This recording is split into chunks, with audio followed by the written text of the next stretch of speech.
नमस्कार दोस्तों, मैं धर्मपाल स्वागत करता हूं हमारे इस YouTube चैनल पे। तो आज हम लोग एक बहुत ही बेहतरीन टॉपिक पढ़ने जा रहे हैं जिसका नाम है how to calculate unit digit, मतलब इकाई का अंक ज्ञात करना। ये नंबर सिस्टम का एक बहुत ही महत्वपूर्ण भाग है। मैं इसको आपको बहुत ही सरल तरीके से बताऊंगा, जिसको देखते ही मात्र आप 2 या 3 सेकंड में आंसर दे देंगे। और हर एग्ज़ाम में, चाहे वो यूपीएससी से, सीसेट से एग्ज़ाम से लेकर एसएससी सीजीएल तक के एग्ज़ाम में ये प्रश्न पूछे जाते हैं। तो आइए शुरू करते हैं, कैसे यूनिट डिजिट निकाली जाती है, इकाई अंक निकाला जाता है। तो आइए शुरू करते हैं। how to calculate unit digit। इकाई का अंक ज्ञात करना, इकाई का अंक ज्ञात करना।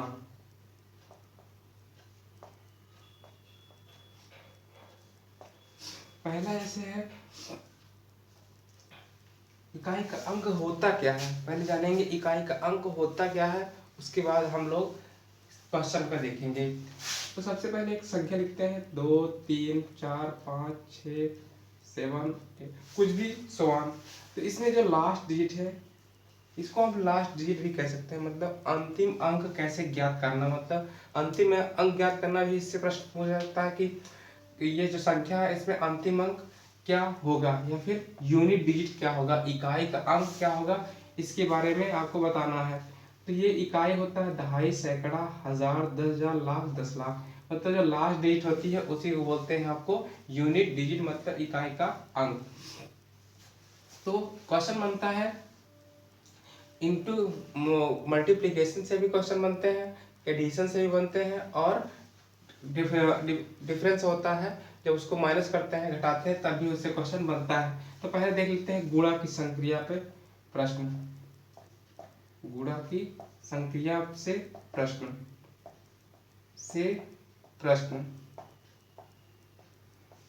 जैसे दिया 2 3 4 इंटू 2 3 5 2 3 7। इसमें आपको ज्ञात करना है कि कैसे इकाई का अंक क्या होगा। तो सबसे पहले इसमें लास्ट जो डिजिट है उसी का मल्टीप्लिकेशन करेंगे, हमारा आंसर है 4 पंचे 20 और 20 सत्ते 140। इसमें आ गया आपका 0 यूनिट डिजिट। बस इतना सा करना रहता है। एक एग्जांपल और देख लेते हैं, 2 7 9 इंटू 3 7 8, 9 8 72। तो ये हमारा 2 इसमें यूनिट डिजिट हो गया। और एक अब रूल देखते हैं, रूल नंबर 1। अगर संख्या सम है, सम हो तो, सम अगर इकाई का अंक है तो नंबर सम है तो उससे सम ही इकाई का अंक आता है। जैसे देख लेते हैं 2 3 4 2 3 6 7 5 6। अब इसमें आपको याद करना है इकाई का अंक, तो ये हो जाएगा आपका, इससे मल्टीप्लिकेशन, इससे 4 छक 24, 24 छक्का 144। इसमें भी 4 आ गया आपका यूनिट डिजिट। ये मैंने बताया अभी कि सम संख्या, अगर ये सारी संख्याएं सम संख्या है तो आपका जो यूनिट डिजिट होगा वो सम ही होता है, ये भी सम संख्या है। दूसरा है अगर विषम हो तो, अगर संख्या विषम हो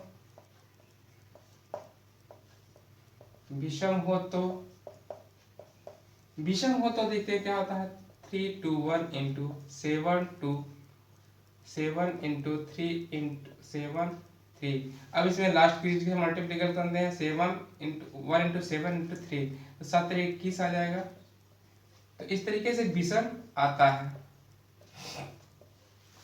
आपको समझ में आ गया होगा। एक सीरीज के रूप में देखते हैं, अगर विषम व सम दोनों हो, सम व विषम दोनों हो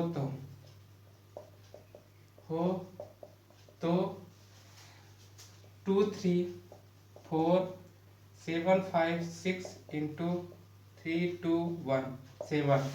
लास्ट की डिजिट से मल्टीप्लिकेशन करते हैं, ये हो जाएगा 7×42 और 42×4। तो ये जो है आपका हो जाएगा 4 दूनी 8, 4 चौक 16। तो ये इसमें सम और विषम कुछ भी हो सकता है। अब आपको गोल्डन रूल बताता हूँ कि कैसे आप देख के बता सकते हैं कि इकाई का अंक यही होगा। आप क्वेश्चन के ऑप्शन को देखेंगे तो आपको समझ में आ जाएगा कि ये जो है इसका इकाई का क्या होगा।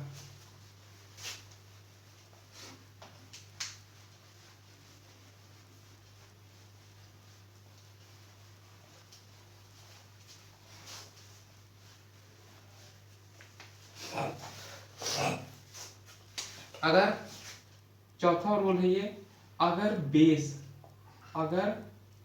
बीच में अगर लास्ट की यूनिट डिजिट है, संख्या की लास्ट डिजिट, संख्या की लास्ट अंत की का अंतिम अंक 0 हो तो क्या होगा? 0 हो, 5 हो, 6 हो, 1 हो तो क्या होगा? तो ये आपका हो जाएगा, जिसे एग्जांपल लेते हैं 400 154 136 इंटू 111। लास्ट की देखते हैं 05। अगर लास्ट की डिजिट 0 आ जाए कहीं पर भी तो आपको पता है कि 0 से मल्टीप्लिकेशन करने पर सारी संख्याएं 0 हो जाती हैं। वही गोल्डन रूल इसमें भी है, ये भी, इसका भी इकाई अंक 0, मतलब 0 दिखे तो तुरंत ही आपका क्या हो जाएगा? 0 वो संख्या हो जाएगी और वो इकाई का अंक 0 हो जाएगा। नेक्स्ट है 5 देखते हैं। 5 इसमें आपका आ जाएगा 5 से लास्ट 5 है, 5 3 5 7 3 5 3 2 5 या कुछ भी और संख्या। अभी ये केवल 5 का ही देखते हैं। ये तो मैं बता 0 का, अगर लास्ट में 0 होता तब 0 हो जाता, कोई दिक्कत नहीं थी। लेकिन इसमें लास्ट की डिजिट में 5 है तो क्या होगा? 5 से हम मल्टीप्लिकेशन करेंगे तो हमको पता है कि लास्ट की डिजिट में क्या आता है? 5 आता है। तो ये हमारा, अगर 5 लास्ट डिजिट दिखे और सभी में 5 है तो वो क्या हो जाएगा? आपका इकाई का अंक 5 हो जाएगा। नेक्स्ट है 6। तो आपको पता है 3 6 6 इंटू 5 6, कुछ भी हो, कितनी बड़ी संख्या हो, लास्ट डिजिट में आपका 6 हो तो वो आपका यूनिट डिजिट 6 ही होता है। ये आपको समझ में आ गया होगा। नेक्स्ट है 1 से भी यही रूल है, 1 1 इंटू 1 2 1 3 2 1 एंड सो ऑन। कुछ भी कर दें, जितना भी अंक का लास्ट डिजिट 1 है तो हमारा आंसर 1 ही आता है। तो ये बहुत ही बेहतरीन एक तरीके से ट्रिक कह सकते थी। अगला देखते हैं।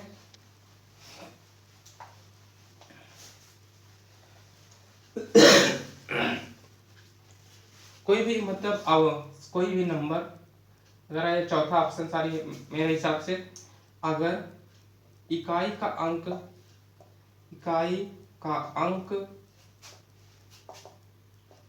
सम हो तो, और सम और 5 हो तो, मतलब अगर इकाई का अंक सम हो तो सम में 2 4 6 8 10 कुछ भी हो तो क्या हो जाएगा आपका? देखते हैं क्या होता है। जैसे लिखा हुआ 2 4 4 इंटू 3 4 8 इंटू 3 4 5। लास्ट डिजिट में 5 हो, सम हो मल्टीप्लिकेशन करने पर भी 0 यूनिट डिजिट आ जाएगा। ये कैसे? 5 से मल्टीप्लिकेशन करेंगे 5 40 और 8, ये जो है 8 चौक 32, सॉरी 4 चौक 16 हो जाएगा। तो 160 आएगा तो इसके डिजिट में लास्ट में 0 है। या फिर अगर कहीं भी एक भी डिजिट होता तो 5 चौक 20 होता, 0 यूनिट डिजिट आ जाता है। ये भी एक बहुत ही बेहतरीन रूल था, बस देखने से यार बता सकते थे। अगला है, जैसे कोई भी संख्या दी हुई हो अभाज्य हो, मतलब अभाज्य हो, ये वही है सेम अभाज्य हो, अभाज्य संख्या दी गई हो, अभाज्य संख्या हो। अभाज्य संख्या मतलब ये हो गया आपका 3, 1, 3, 5, 7, 9, सॉरी 9 नहीं होगा, 11 होगा, 13, मतलब जो स्वयं से कटे और किसी दूसरे से न कटे वो संख्या क्या होती हैं, अभाज्य होती हैं, जिसे इंग्लिश में प्राइम नंबर कहा जाता है। तो इसका क्या होगा आपका 2, 4, 1 इंटू 2, 4, 3 इंटू 2, 4, 5 इंटू 11। अगर आपको पता ही है कि 5 आ गया है, विषम संख्या है, 5 आ गया है, तो इसमें देख के बता सकते हैं कि यूनिट डिजिट 5 ही होगा। अगर यही अभाज्य और भाज्य हो, अगर ये है 5 के पहले जो संख्या रहेंगी उसमें नहीं होगा, अगर 5 आ गया तो वो 0 हो जाएगा, भाज्य हो तो। जैसे आपका दिया है 2, 3, 5, अभाज्य संख्या ये 20, ये अभाज्य संख्या नहीं है, भाज्य संख्या है। और एक लिखते हैं 5, तो ये आपका अभाज्य संख्या है, इससे मल्टीप्लिकेशन करेंगे तो हमारा क्या आएगा, 5 यूनिट डिजिट आ जाएगा, मतलब 5 से 35 होता है। तो ये आपको समझ में आ गया होगा। अगला पढ़ते हैं, एक बहुत ही बेहतरीन बताते हैं, ये तो बहुत बेसिक था, आपको समझ में आ गया होगा आशा करता हूँ।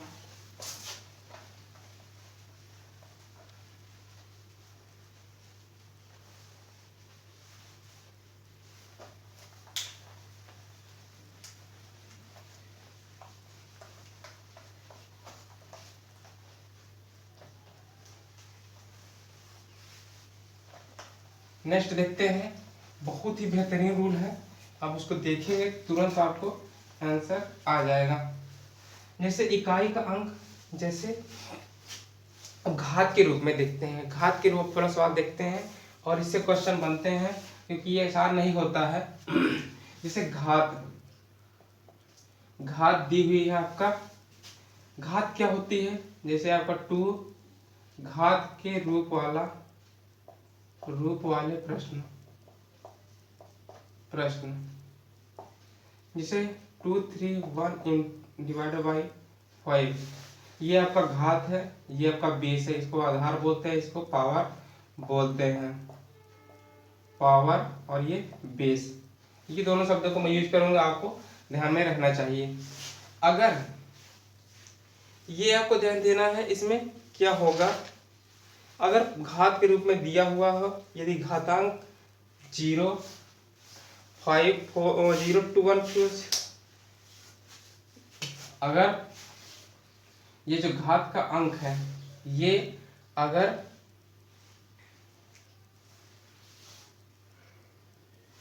अगर ये जो बेस है, बेस इसका लास्ट डिजिट अगर 0 है, 1 है, 6 है और 5 है, मतलब 0, 1, 6, 5 है, ये घात का अंक, मतलब ये जो घात का अंक अगर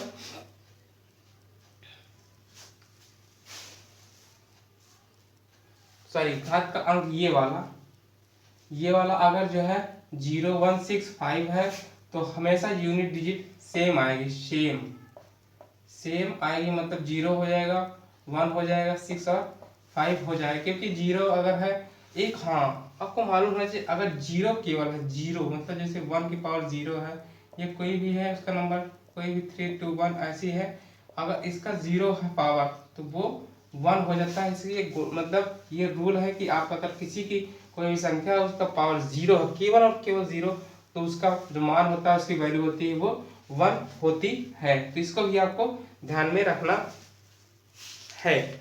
तो ये मैं बता रहा था कि आपको जो घात की अंक जो है 0, 1, 6, 5 है, तो ये सेम ही उत्तर आते हैं, वही इसका घातांक हो जाता है, इसमें चेंज नहीं किया जाता है।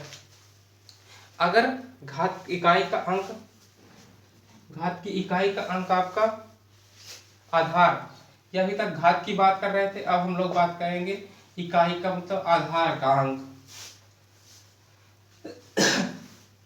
आधार के अंक में जैसे कोई भी संख्या दी हुई है, से 3 4 5 4 और इसकी जो घात है, इकाई का अंक आधार की इकाई का अंक आधार की इकाई का अंक 4 हो, इकाई अंक 4 हो तो ये दिया हुआ आपका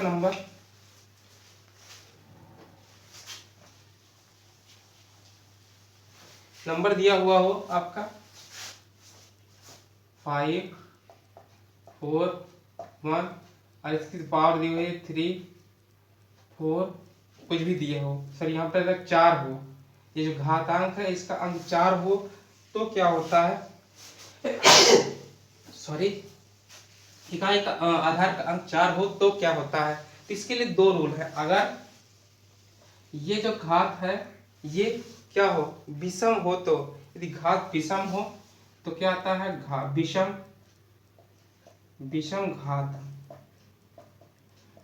घात और सम घात।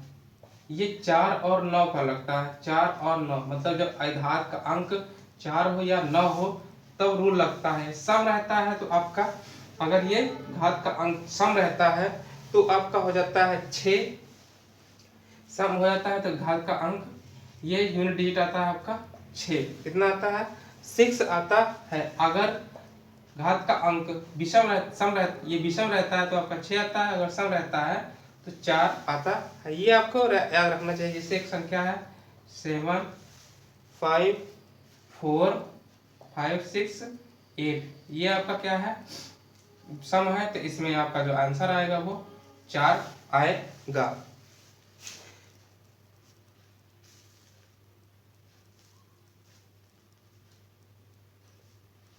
सॉरी 6 आएगा इसमें। अगर इसमें यही अगर ये विषम होता 5 6 9 7 5 4 तो ये आपका आ जाएगा 4, आंसर आ जाएगा, ये विषम वाले में 4 आएगा। ये आपको समझना चाहिए। अगला जैसे 9 हो, 9 के केस में क्या होता है 5 4 3 9 पावर 4 5, तो इसमें क्या होगा, ये जो है अगर पावर विषम है, विषम और सम, सब विषम है तो क्या होगा, और सम के होगा तो क्या होगा, अगर घात सम है तो 1 होगा, अगर घात सम है तो क्या होगा, 1 होगा इकाई का अंक। अगर घात ये जो है सम है तो 1 होगा, अगर विषम है तो वही अंक 9 होगा। मतलब अगर विषम है तो 9 होगा और सम है तो 1 होगा। अब एक लास्ट और अंतिम और बहुत ही बेहतरीन, और उससे एग्जाम में, अगर एग्जाम में कोई कठिन एग्जाम है तो उसमें से एक प्रश्न बनते हैं, तो आइए उसको भी देख लेते हैं। जिसमें साइकिल बनती है, 4 की साइकिल बनती है, उससे प्रश्न आपके बनते हैं। कोई भी नंबर दिया हुआ हो, कोई बड़ा नंबर हो 786 की पावर 777 इंटू 729 की पावर 287, इसमें आपको बताना है कि इकाई का अंक क्या हो। यदि आधार के इकाई का अंक 2 3 4 या 5 हो तो इकाई का अंक क्या होगा। इसमें दिया हुआ है 2, अगर इकाई का अंक 2, इकाई का आधार का अंक 2 3 5 या 8 या हो तो क्या होगा। तो सबसे पहले क्या करेंगे, इसमें हम 4 की जो इसमें पावर है उसको 4 से भाग देंगे, 4 से भाग देंगे, जो शेष आएगा उसको क्या करेंगे, हम घात के रूप में लिख लेंगे। यहाँ पे 777 है, इसको हम 4 से भाग दे देते हैं, 4 का 4 3 4 4 9 36, 1 आ गया, और ये यहाँ पे 9 4 ये 4 4 16, इकाई का अंक 4 है, 4 की पावर 1 करेंगे इंटू 6 की पावर 1 करेंगे इंटू 729 है, इसमें 9 की पावर 4 से भाग देंगे, 4 का यहाँ पे 3 आ जाएगा, तो ये हो जाएगा 6 और 9 3 27, ये हो जाएगा 9 81 और यहाँ पे 9 हो जाएगा 9 54, यहाँ पे 4 इकाई का अंक आ जाएगा। बस यही करना है आपको, इसकी जो पावर है उसको 4 से भाग देना, जो शेष फल है उसको आधार के पावर के रूप में लिखना, जो शेष है वो वैसे इसमें करना है। उसके बाद हमारा आंसर आ जाएगा। अगर 0 आता है शेष तो उसको हम 4 ही मानते हैं, शेष 4 मानते हैं, क्योंकि इकाई के चौथी बनती है। तो इस तरीके से हमने एक बहुत ही बेहतरीन टॉपिक सॉल्व किया, इकाई का अंक ज्ञात करना। आशा करता हूँ ये आपको समझ में आया होगा। अगर समझ में आया होगा तो इसको लाइक कीजिए, चैनल को सब्सक्राइब कीजिए, क्योंकि मैथ्स से रिलेटेड इससे वीडियो आपको मिलते रहेंगे। थैंक्स फॉर वॉचिंग, मिलते हैं अगले वीडियो में।